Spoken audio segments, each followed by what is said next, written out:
Assalamualaikum warahmatullahi wabarakatuh. Selamat datang kembali ya di channel Agara Maths. Kita akan melanjutkan pembahasan soal UKPPG atau UPPPG dalam jabatan ya, atau sekarang disebut sebagai PPG guru tertentu ya, bidang matematika ya. Soal nomor 3 yang merupakan KL PPG 5 mampu melaksanakan pembelajaran berpusat pada peserta didik dengan menghadirkan lingkungan belajar yang aman dan nyaman untuk mewujudkan profil pelajar Pancasila secara akomodatif, adaptif, dan progresif terhadap perkembangan zaman. Nah, melalui tayangan video di layar, Pak Budi memutar suasana gedung pertunjukan yang kursinya ditata berbentuk trapesium. Kursi-kursi tersebut yang paling depan sebanyak 14 kursi, kursi di barisan belakangnya terus bertambah 2 kursi yang diletakkan satu di pinggir kanan dan satunya lagi di pinggir kiri. Demikian seterusnya. Jika ternyata jumlah deretan kursi itu 20 baris, maka berapakah jumlah kursi seluruhnya di ruangan tersebut? Demikian pertanyaan Pak Budi. Pak Budi tidak menjelaskan konsep apa saja yang digunakan untuk menyelesaikan masalah itu. Justru sebaliknya, Pak Budi meminta siswa untuk menyatakan juga konsep apa yang digunakan untuk menyelesaikan soal tersebut. Dan juga Pak Budi meminta siswa membuat masalah semacam dengan menggunakan konsep yang sudah ditemukan tadi. Melihat apa yang disampaikan oleh Pak Budi tersebut, metode yang paling sesuai dengan tujuan supaya murid-murid Pak Budi tumbuh kemandiriannya dalam menyelesaikan soal adalah metode. Ya, di sini kata kuncinya ada ini ya. Tujuan murid ada tumbuh kemandiriannya ya. Di sini kata kuncinya juga. Oke, kita bahas. Nah, permasalahannya pada soal meliputi perhitungan jumlah total kursi dalam sebuah teater di mana jumlah kursi bertambah dengan tetap ya. 2 kursi terus setiap baris. Ini adalah soal deret aritmatika klasik ya, atau deret aritmatika yang biasa. Nah, kemudian untuk menumbuhkan kemandirian, nah ini dari kemandirian dan berpikir kritis pada siswa, metode yang mendorong, nah ini dia cocoknya, eksplorasi, diskusi, kemudian ada penerapan konsepnya. Itu yang paling cocok. Kalau kita lihat pilihan A, ya peta konsep itu berguna untuk mengorganisasikan pengetahuan tetapi kurang interaktif untuk pemecahan masalah ya. Oke, yang B, ceramah. Nah, komunikasi satu arah, kurang interaksinya itu ya. Kalau yang B. Yang C, diskusi kelompok. Nah, mendorong kolaborasi, diskusi, dan penerapan konsep. Kalau yang D, tanya jawab, interaktif namun mungkin tidak sepenuhnya melibatkan semua siswa dalam proses penemuannya. Nah, kalau yang E, demonstrasi, baik untuk menunjukkan proses tetapi mungkin tidak melibatkan pemahaman konseptual yang mendalam. Nah, dari pilihan A, B, C, dan E, nah, paling cocok itu adalah diskusi kelompok. Metode yang paling cocok untuk tujuan Pak Budi tersebut diskusi kelompok. Nah, kenapa kita pilih metode diskusi kelompok?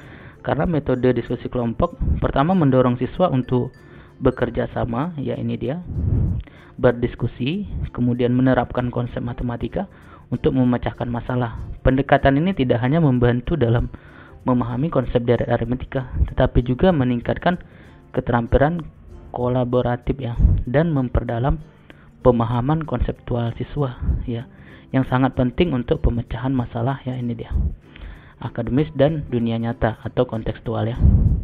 Oke, jawabannya C ya, nomor 3 jawabannya C.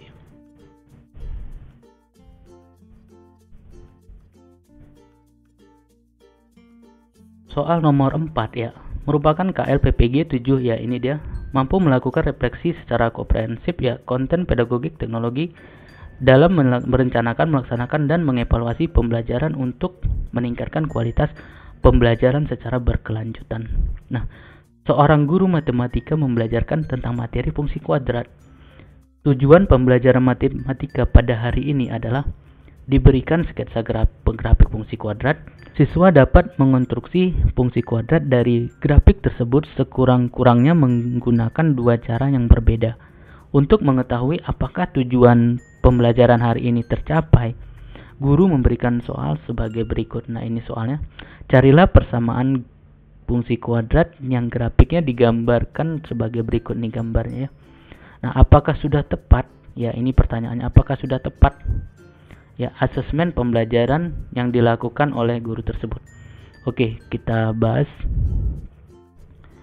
Nah, pada soal diberikan tentang tujuan pembelajaran yang gitu ya. Guru telah menyediakan grafik fungsi kuadrat dan ingin siswa menentukan tujuan pembelajaran yang dimaksud berdasarkan pilihan yang diberikan. Nah, jadi dari tujuan pembelajaran, apakah gambar tadi di soal tadi, nah ini grafik menunjukkan bentuk parabola khas yang mewakili fungsi kuadrat.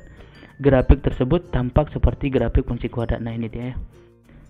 Nah, kalau kita lihat pilihan A ya, menunjukkan bahwa tujuan pembelajaran adalah menyelesaikan persamaan kuadrat dengan menggunakan metode substitusi dan SPLT.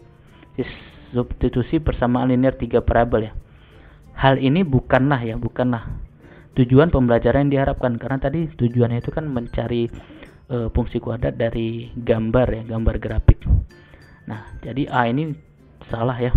Pilihan B, pilihan ini menunjukkan bahwa tujuan pembelajaran adalah menyelesaikan persamaan kuadrat dengan mensubstitusikan persamaan fx ya ax kuadrat tambah bx tambah c dan mencari nilai a, b, dan c. Hal ini lebih mendekati tujuan pembelajaran yang diharapkan karena melibatkan pemahaman ya ini parameter ya, atau tujuan pembelajaran dari fungsi kuadrat. Nah, mendekati ya. Yang C, pilihan ini menunjukkan bahwa tujuan pembelajaran adalah mencari titik puncak fungsi kuadrat, yaitu titik x yang fungsi tersebut berubah dari naik ke turun dan atau sebaliknya. Ya, hal ini merupakan tujuan pembelajaran yang relevan karena memahami titik sudut penting dalam menganalisis sifat-sifat fungsi kuadrat. Nah, ini mungkin cocok ya, karena dari titik puncak dengan satu titik yang lain bisa dibentuk fungsi kuadratnya. Yang D, pilihan ini menunjukkan bahwa tujuan pembelajaran adalah menyelesaikan persamaan kuadrat dengan mensubstitusi persamaan ya kemari, yang bukan merupakan tujuan pembelajaran yang dimaksud. Ya, ini bukan ya. Pilihan yang E, pilihan ini menunjukkan bahwa guru tidak melaksanakan pembelajaran secara efektif sehingga tidak relevan untuk permasalahan diberikan. Oke. Nah, berdasarkan pilihan A sampai E, yang paling cocok adalah pilihan C ya. Oke, jawabannya C ya. Asesmen yang dilakukan sudah tepat karena siswa dapat memanfaatkan fakta bahwa titik M adalah titik puncak fungsi kuadrat ini, kemudian mensubstitusikan titik potong dengan sumbu Y. Nah, pakai ini dengan ini ya. Oke, kalau ada jawaban yang berbeda silahkan komen di kolom komentar ya. Terima kasih sudah menyaksikan video ini. Sampai ketemu lagi di video selanjutnya. Assalamualaikum warahmatullahi wabarakatuh.